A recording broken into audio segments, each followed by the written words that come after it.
Assalamualaikum warahmatullahi wabarakatuh. Waalaikumsalam warahmatullahi wabarakatuh. Warahmatullahi wabarakatuh. Selamat malam.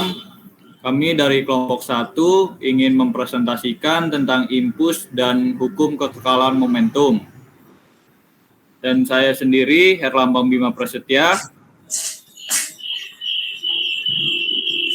dan 3 rekan saya lainnya, ada Muhammad Alpin Surahman, ada Noval Dwi Setiawan, dan Nur Sulasmana.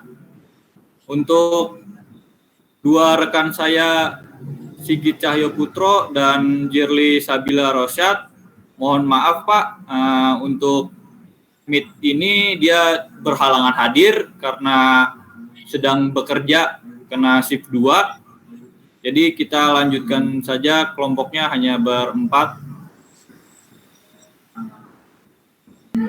Oke, kali ini saya akan mempresentasikan tentang impuls. Impuls adalah peristiwa gaya yang bekerja pada benda dalam waktu hanya sesaat. Impuls didefinisikan sebagai hasil kali gaya dengan waktu yang dibutuhkan gaya tersebut bekerja. Contoh aplikasi, bola ditendang dan bola tenis dipukul. Karena pada saat tendangan dan pukulan, gaya yang bekerja sangat singkat. Impuls dirumuskan I sama dengan F dikali delta T. I itu impuls, F-nya itu gaya, satuannya Newton, delta T-nya itu waktu, satuannya second. Impuls dapat dihitung juga dengan cara menghitung luas kurva dari grafik F versus waktu.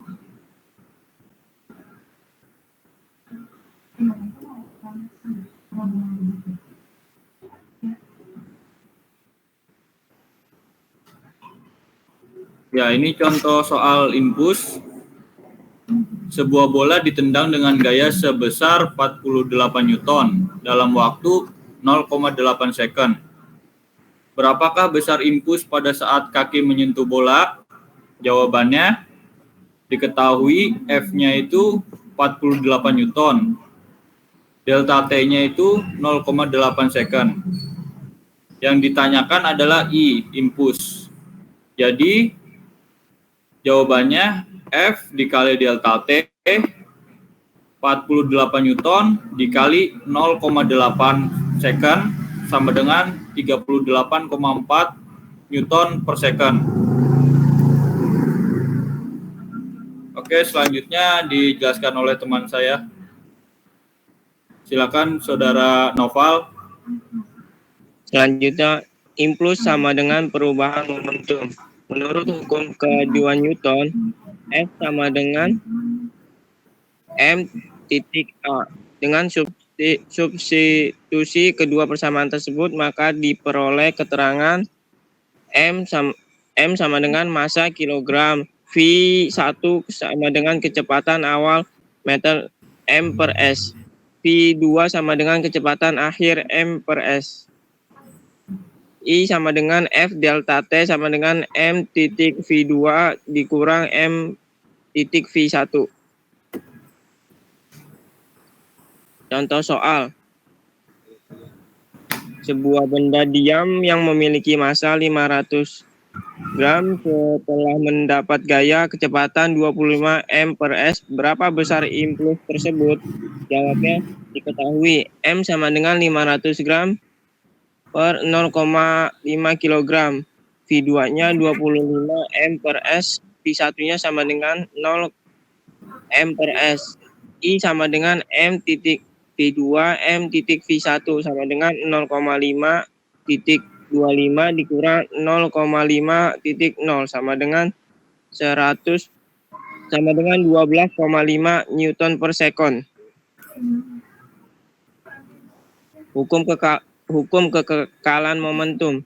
Jika tidak ada gaya luar yang bekerja pada sistem, maka momentum total sesaat sebelum sama dengan momentum total sesudah tumbukan. Berikut ini contoh gambar hukum kekekalan momentum.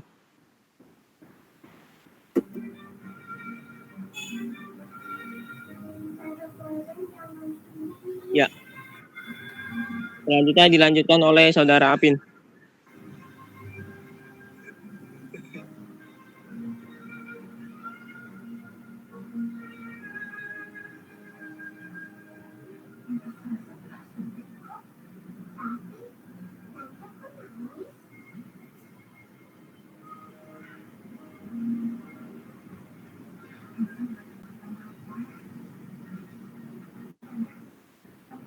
Saudara Apin.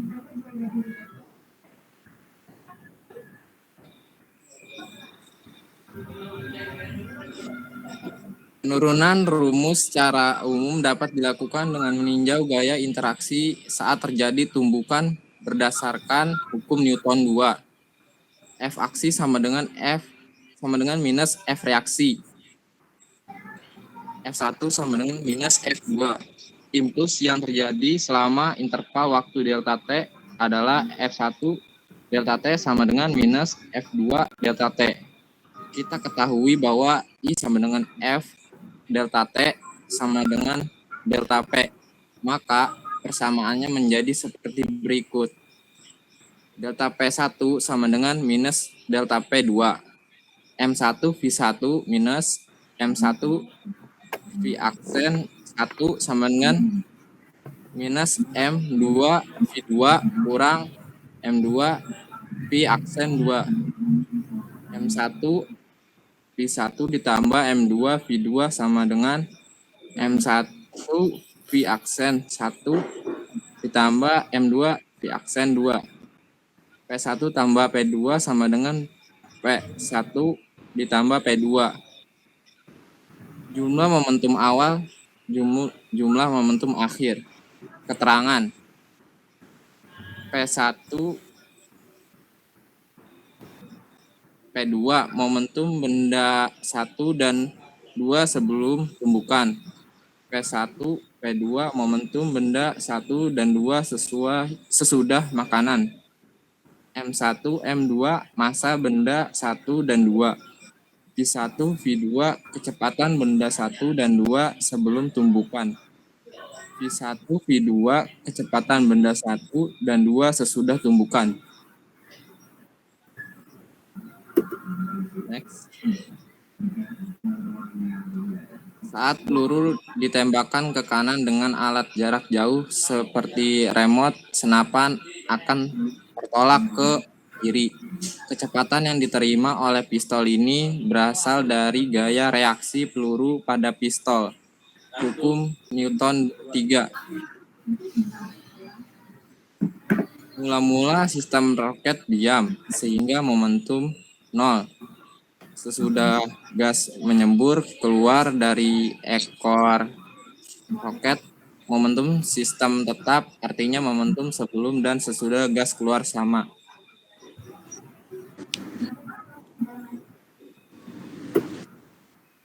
Contoh soal, sebuah peluru dengan massa 50 gram dan kecepatan 1400 meter per second mengenai dan menembus sebuah balok dengan massa 250 kg yang diam di bidang datar tanpa gesekan.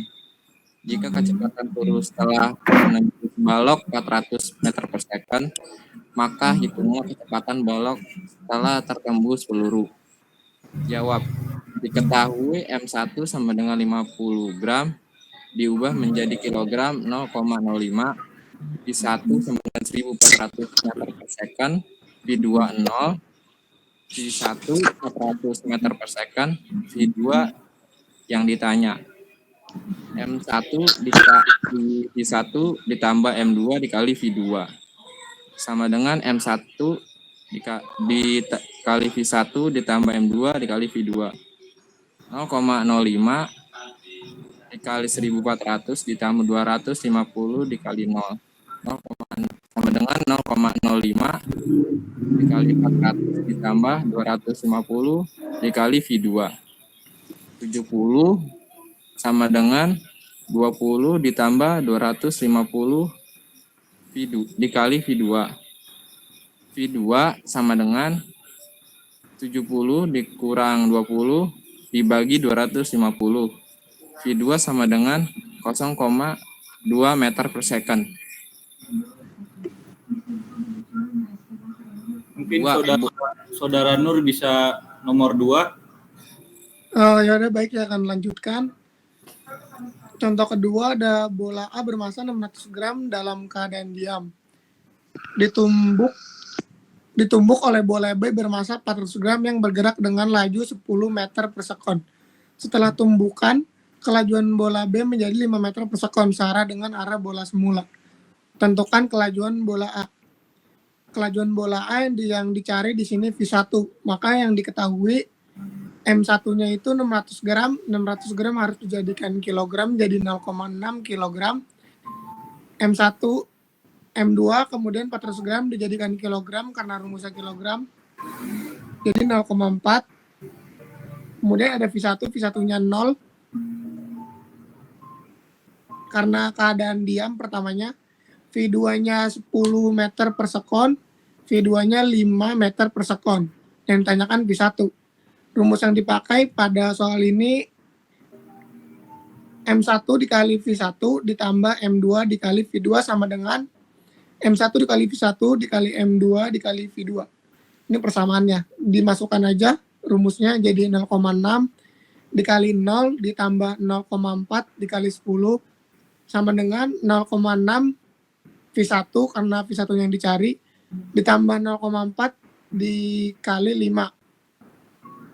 Kemudian jadinya nanti ada 4 kurang 2 sama dengan 0,6 V1.